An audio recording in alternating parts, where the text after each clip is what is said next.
Harikumar sir, നമസ്കാരം. നമസ്തേ.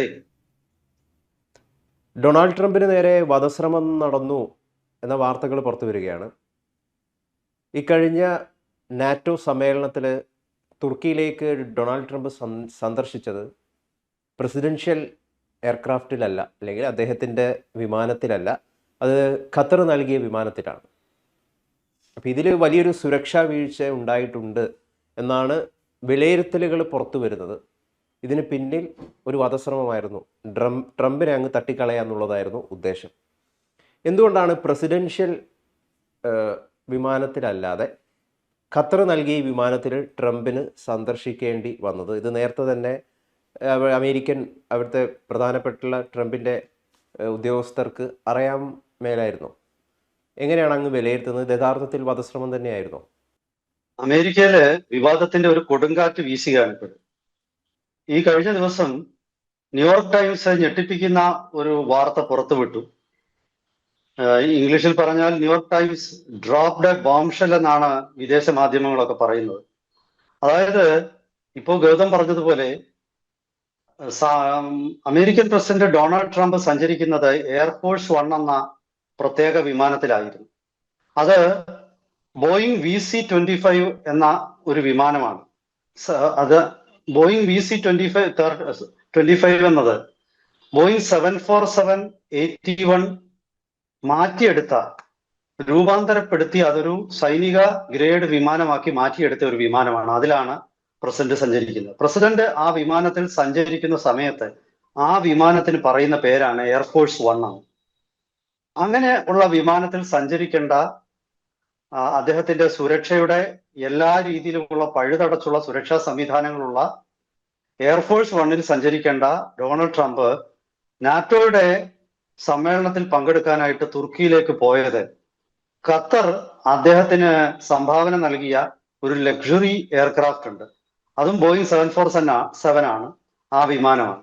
പക്ഷെ ആ വിമാനത്തിന് സുരക്ഷാ സജ്ജീകരണങ്ങൾ ഇല്ലായിരുന്നു എന്ന ഞെട്ടിപ്പിക്കുന്ന വാർത്ത ഈ കഴിഞ്ഞ ദിവസം ന്യൂയോർക്ക് ടൈംസ് പുറത്തുവിട്ടു.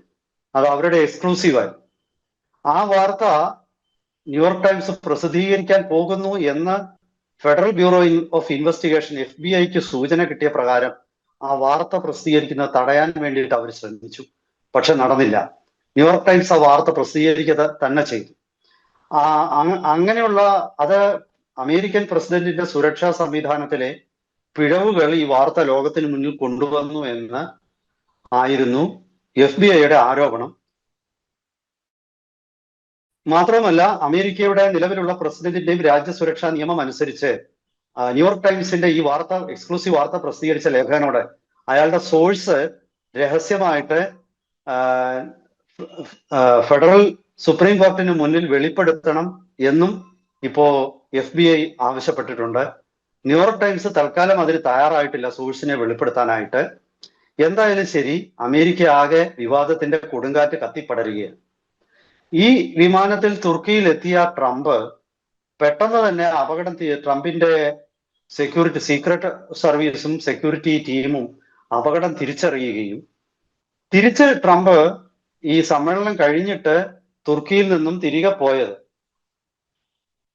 എയർഫോഴ്സ് 1ലാണ്. അതായത് ഈ ഭീഷണി എന്ന് പറയുന്നത് ആരും സൃഷ്ടിച്ചെടുത്ത ഒരു കാൽപ്പനിക കഥയല്ലെന്നുള്ളത് കൊണ്ടാണല്ലോ തുർക്കിയിലേക്ക് ഖത്തർ സമ്മാനം കൊടുത്ത വിമാനത്തിൽ എത്തിയ ഡൊണാൾഡ് ട്രംപ് തിരിച്ച് അവിടെ നിന്ന് നാറ്റോ സമ്മേളനം കഴിഞ്ഞിട്ട് ബ്രിട്ടനിലോട്ടാണ് പോയത്. അങ്ങനെ പോയത് ഈ സമ്മാനം കൊടുത്ത വിമാനം ഉപയോഗിച്ചില്ല. ഒന്നുകിൽ വിമാനത്തിന് കേടുപാട് എന്തെങ്കിലും ഉണ്ടായിരിക്കണം. കേടുപാടുള്ളതായിട്ട് ആരും പറഞ്ഞിട്ടില്ല. അപ്പൊ സുരക്ഷാ വീഴ്ചയാണ് പ്രശ്നം. പിന്നീട് എയർഫോഴ്സ് 1 വിമാനം തിരികെ കൊണ്ടുവരികയും ആ വിമാനത്തിൽ കയറി ട്രംപ് തിരികെ പോവുകയും ചെയ്തു. അപ്പോ ന്യൂയോർക്ക് ടൈംസ് പ്രസിദ്ധീകരിച്ച ആ വാർത്ത സത്യമാണെന്നുള്ളതിന്റെ ഒരു തെളിവാണ്. അപ്പോ ഇങ്ങനെയുള്ള ഒരു സംഭവം, അതീവ ഗൗരവമുള്ള ഒരു സംഭവം അമേരിക്കൻ പ്രസിഡന്റിന് സംഭവിച്ചു എന്നുള്ളത് അത് അമേരിക്കൻ പ്രതിരോധ സംവിധാനങ്ങളെയും അമേരിക്കയുടെ സുരക്ഷാ ഏജൻസികളെയും ഒക്കെ ഒരുപോലെ ഞെട്ടിപ്പിച്ചിരിക്കുകയാണ്. കാരണം ഈ വിമാനത്തിന്റെ എന്തൊക്കെയാണ് ഇല്ലാതിരുന്ന സുരക്ഷാ സംവിധാനങ്ങൾ എന്ന് നമുക്ക് നോക്കാം. ഒന്നാമത്തേത്, അഡ്വാൻസ്ഡ് ആന്റി മിസൈൽ സംവിധാനമുള്ളതാണ് എയർഫോഴ്സ് വൺ. അതായത് ഏത് മിസൈൽ വന്നാലും സൂപ്പർസോണിക്കോ ഹൈപ്പർസോണിക് മിസൈലോ പ്രതിരോധിക്കാൻ പറ്റുമോ എന്ന് എനിക്ക് അറിഞ്ഞുകൂടാ. പക്ഷെ എങ്കിലും സാധാരണ എയർ ടു എയർ മിസൈൽ എല്ലാം ടെർമിനൽ ഫേസിൽ സൂപ്പർസോണിക് ആണ്. അപ്പൊ സൂപ്പർസോണിക് മിസൈലുകളും പ്രതിരോധിക്കാൻ ശേഷിയുള്ള ഇന്റർസെപ്റ്റർ മിസൈലുകൾ അടങ്ങുന്ന സംവിധാനമാണ്. അതല്ലെങ്കിൽ ജാമിങ് ഇലക്ട്രോണിക് വാർഫെയർ സംവിധാനങ്ങളുള്ളതാണ്. ജാമിങ് വരുന്ന ഒരു മിസൈലിനെ ജാം ചെയ്യാനും അതിനെ സ്പൂഫ് ചെയ്യാനും ഒക്കെയുള്ള ശേഷിയുള്ള ഒരു മിസൈലാണ്. അപ്പൊ ആ മിസൈല്, അങ്ങനെയുള്ള ഇന്റർസെപ്റ്റർ മിസൈലുകള് ഖത്തർ ട്രംപിന് സമ്മാനം കൊടുത്ത വിമാനത്തിലില്ല. അത് വലിയ സുരക്ഷാ വീഴ്ചയാണ്. അതുപോലെ ഈ എയർഫോഴ്സ് വണ്ണിന് അത്യാധുനിക ലേസർ ആന്റി മിസൈൽ സിസ്റ്റമുണ്ട്. അപ്പൊ ഇന്റർസെപ്റ്റർ മിസൈൽ മാത്രമല്ല, ലേസർ സംവിധാനമുണ്ട്. ആ ലേസർ സംവിധാനവും ഈ പുതിയ സമ്മാനം കൊടുത്ത വിമാനത്തിൽ ഇല്ലായിരുന്നു. അപ്പോൾ അവിടെയും അതൊരു പാളിച്ചയാണ്. മൂന്നാമത്തേത്, എയർഫോഴ്സ് വണ്ണിന്റെ പ്രത്യേകത അതിന്റെ എൻക്രിപ്റ്റഡ് കമ്മ്യൂണിക്കേഷനാണ്. അതിന്റെ കമ്മ്യൂണിക്കേഷൻ ഒരു കാരണവശാലും ജാം ചെയ്യാൻ പറ്റില്ല. അതിന്റെ കമ്മ്യൂണിക്കേഷൻ ഒരു കാരണവശാലും പിടിച്ചെടുത്ത് ഡീകോഡ് ചെയ്ത് എന്താണ് പ്രസിഡന്റിന്റെ വിമാനത്തിൽ നിന്നും പോകുന്ന സന്ദേശങ്ങൾ, എന്താണ് അതിലേക്ക് അമേരിക്കയുടെ സുരക്ഷാ കേന്ദ്രത്തിൽ നിന്നും വരുന്ന സന്ദേശങ്ങൾ, ഇതൊന്നും തന്നെ ആർക്കും പിടിച്ചെടുക്കാൻ പറ്റുമോ, ഡീകോഡ് ചെയ്യാൻ പറ്റുമോ ചെയ്യാത്ത ഒരു പ്രതിരോധ സംവിധാനങ്ങളാണ് ഈ എയർഫോഴ്സ് വണ്ണിലുള്ളത്. പക്ഷെ ഖത്തർ സമ്മാനം കൊടുത്ത വിമാനത്തിൽ ഇതൊന്നും ഇല്ലായിരുന്നു. ചുരുക്കി പറഞ്ഞാൽ Trump would have been a sitting duck. അതായത് ട്രംപ് നിസ്സഹായനായ ഒരു വ്യക്തിയായി പോയതിനും എതിരെ ഇറാന്റെ ഒരു മിസൈൽ വന്നിരുന്നു. പ്രത്യേകിച്ച് ഇറാന്റെ 368, 369 എന്നൊക്കെ പറയുന്ന ഈ ഹീറ്റ് സീക്കിംഗ് ഡ്രോണുകളുണ്ട്. ആ ഹീറ്റ് സീക്കിംഗ് ഡ്രോണുകൾ കൊണ്ടാണ് പ്രിഡേറ്റർ MQ-9B ഡ്രോണിനെയൊക്കെ അവര് ആക്രമിച്ചത്, നശിപ്പിച്ചത്. അത് കൂടാതെ അമേരിക്കയുടെ F-35 ലൈറ്റ്നിങ് ആ യുദ്ധവിമാനത്തെ അവര് ഈ ഹീറ്റ് സീക്കിംഗ് ഡ്രോൺ കൊണ്ട് 368, 369 ഡ്രോണുകൾ കൊണ്ട് ആക്രമിക്കുകയും F-35 ലൈറ്റനിങ് വിമാനത്തിന് സാരമായ കേടുപാടുകൾ സംഭവിക്കുകയും ചെയ്തു. അത് തകർന്നു വീണില്ല എന്നുള്ളത് അമേരിക്കയുടെ ഭാഗ്യം. പക്ഷെ അത് ഉപയോഗശൂന്യമായി തിരിച്ച് അമേരിക്കയുടെ ബേസിൽ കൊണ്ടുപോയി ഇറക്കാൻ ഭാഗ്യവശാൽ അമേരിക്കയ്ക്ക് കഴിഞ്ഞിരുന്നു. ഈ കഴിഞ്ഞ കുറച്ച് ആഴ്ചകൾക്ക് മുമ്പാണ് ഈ സംഭവം ഉണ്ടായത്. അപ്പോ നിശ്ചയമായിട്ടും ട്രംപ് വലിയ ഭീഷണിയിലായിരുന്നു. ട്രംപിന്റെ ഈ സുരക്ഷ ഭീമമായ ഒരു വീഴ്ചയായിരുന്നു. ആ വീഴ്ചയിൽ ട്രംപിന് സത്യം പറഞ്ഞാൽ കൊല്ലപ്പെടാനുള്ള സാധ്യതയുണ്ടായിരുന്നു. ട്രംപിന്റെ മഹാഭാഗ്യ നിമിത്തം ട്രംപ് കൊല്ലപ്പെട്ടില്ല എന്നുള്ളതാണ് സത്യം. അപ്പോ ഇതിന്റെ പിന്നിൽ ആരാണ് എന്നുള്ളത് FBI അന്വേഷിക്കുകയാണ്. ഇവിടെ പലർക്കും പല സംശയങ്ങളും വരുന്നുണ്ട്. അതായത് ഒന്നുകിൽ തുർക്കിയെ അത്രയ്ക്ക് അങ്ങ് വിശ്വസിക്കാൻ പാടില്ല, ഖത്തറിനെ അത്രയ്ക്ക് അങ്ങ് വിശ്വസിക്കാൻ പാടില്ല. ഇത്തരം സുരക്ഷാ സംവിധാനങ്ങളൊന്നും ഇല്ലാത്ത ഒരു വിമാനം അത് പ്രസിഡന്റിന് യാത്രയ്ക്ക് വേണ്ടി തയ്യാറാക്കിയ അമേരിക്കയുടെ സെക്യൂരിറ്റി സിസ്റ്റം ഉണ്ട്. അതായത് ട്രംപിന്റെ സെക്യൂരിറ്റി പല ലെയറുകളായിട്ടുള്ള സെക്യൂരിറ്റി ഉണ്ട്.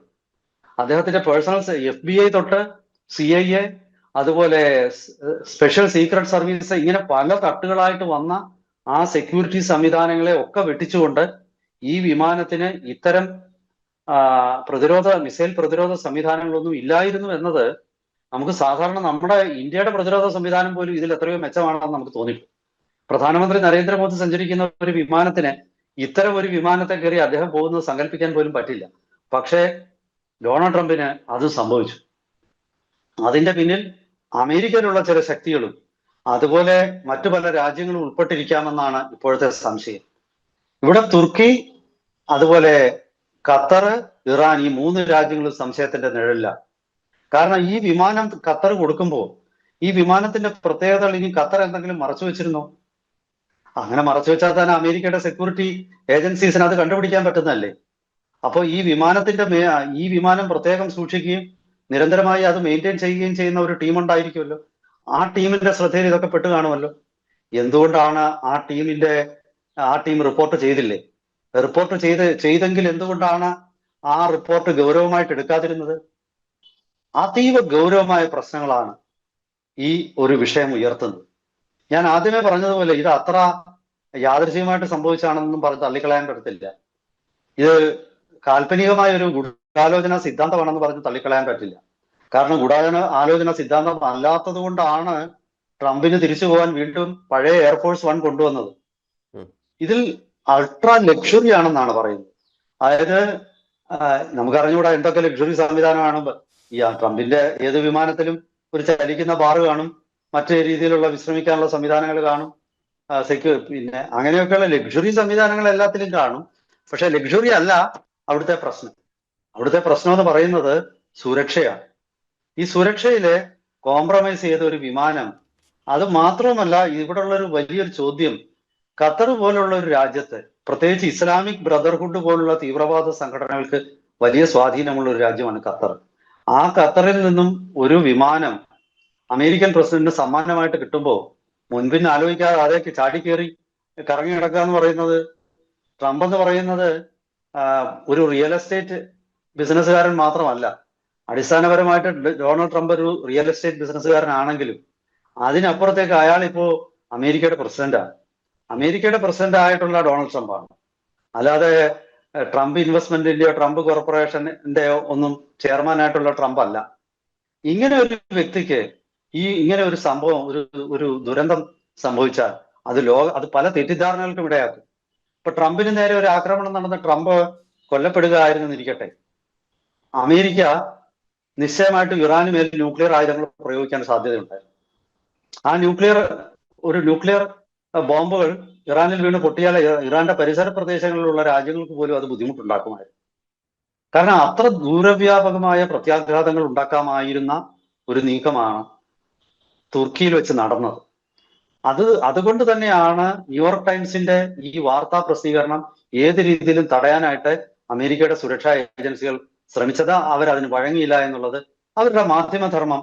നമുക്ക് ഇക്കാര്യത്തിൽ, ഞാൻ എല്ലാ കാര്യത്തിലും ന്യൂയോർക്ക് ടൈംസിനോടും വാഷിംഗ്ടൺ പോസ്റ്റിനോടും യോജിക്കുന്ന ഒരു വ്യക്തി അല്ലെങ്കിലും ഈ കാര്യത്തിൽ അവർ മാധ്യമധർമ്മം അതിൻ്റെതായ അർത്ഥത്തിൽ പുലർത്തി എന്നുള്ളതിൽ അത് തീർച്ചയായിട്ടും ലോകത്തിന് തന്നെ അഭിമാനിക്കാവുന്ന, ഒരു മാധ്യമ ലോകത്തിന് അഭിമാനിക്കാവുന്ന ഒരു പ്രവൃത്തിയാണ്. എന്തായാലും ശരി, ഈ ഒരു ഞെട്ടിപ്പിക്കുന്ന സംഭവം അമേരിക്കൻ സുരക്ഷാ സംവിധാനങ്ങളെ ആകെ പിടിച്ചു കുലുക്കിയിരിക്കുകയാണ്. ഇത് ഭാവിയിൽ ഇതിനെക്കുറിച്ചുള്ള വലിയ അന്വേഷണങ്ങളൊക്കെ ഉണ്ടാകാൻ സാധ്യതയുണ്ട്. പക്ഷെ അന്വേഷണങ്ങളുടെ വിവരങ്ങളൊന്നും കൃത്യമായിട്ട് പുറത്തുവിടാൻ സാധ്യതയില്ല. എന്തുകൊണ്ടാണ് ഇത് സംഭവിച്ചതെന്ന് മനസ്സിലാക്കാൻ സാധ്യതയില്ല. ഇനി ചൈനയോ റഷ്യയോ പോലുള്ള വലിയ വൻ ശക്തികൾ ഇതിന്റെ പിന്നിൽ ഉണ്ടായിരുന്നോ എന്നും നമുക്ക് പറയാൻ പറ്റില്ല. അതായത് ഒരു തീവ്രവാദ സംഘടനയ്ക്കോ അല്ലെങ്കിൽ ഇറാനോ ഒന്നും നുഴഞ്ഞു കയറാൻ പറ്റുന്ന അതിനപ്പുറത്തേക്കുള്ള ഒരു നുഴഞ്ഞുകയറ്റമാണ് ഇവിടെ സംഭവിച്ചത്. തീരുമാനമെടുക്കാനുള്ള ആരെയോ സ്വാധീനിച്ചതും അങ്ങനെ തന്നെയാണ്. ആരാണ് ഈ തീരുമാനം എടുത്തത്? ആ തീരുമാനം എടുത്തതിന്റെ പിന്നിലുള്ള മറ്റ് വിശദാംശങ്ങൾ എന്തൊക്കെയാണ് എന്നൊക്കെ ഉള്ളത് ഒരുപക്ഷെ നമ്മളാരും അറിയാത്ത ഒരു രഹസ്യമായിട്ട് അങ്ങ് മൂടപ്പെടുമായിരിക്കാം. അതല്ലെങ്കിൽ അമേരിക്കൻ വൈബ്രന്റ് ആയിട്ടുള്ള അമേരിക്കയുടെ മാധ്യമ ലോകം ഈ വിവരങ്ങളൊക്കെ പുറത്തെടുത്ത് ലോകത്തിന് മുന്നിൽ അവതരിപ്പിക്കാനും സാധ്യതയുണ്ട്. എന്തായാലും ശരി, ഇത് ലോകത്തെ മുഴുവൻ ഞെട്ടിപ്പിക്കുന്ന ഒരു സംഭവമായിരുന്നു. വരും ദിവസങ്ങളിൽ ഇതിന്റെ വിശദാംശങ്ങൾ കൂടുതൽ പുറത്തു വരുമ്പോൾ അതുമായിട്ട് ബന്ധപ്പെട്ട ചർച്ചകളും വിശകലനങ്ങളുമായിട്ട് നമുക്ക് ഒരിക്കൽ കൂടി പ്രേക്ഷകരെ സമീപിക്കാം. എല്ലാവർക്കും നമസ്കാരം.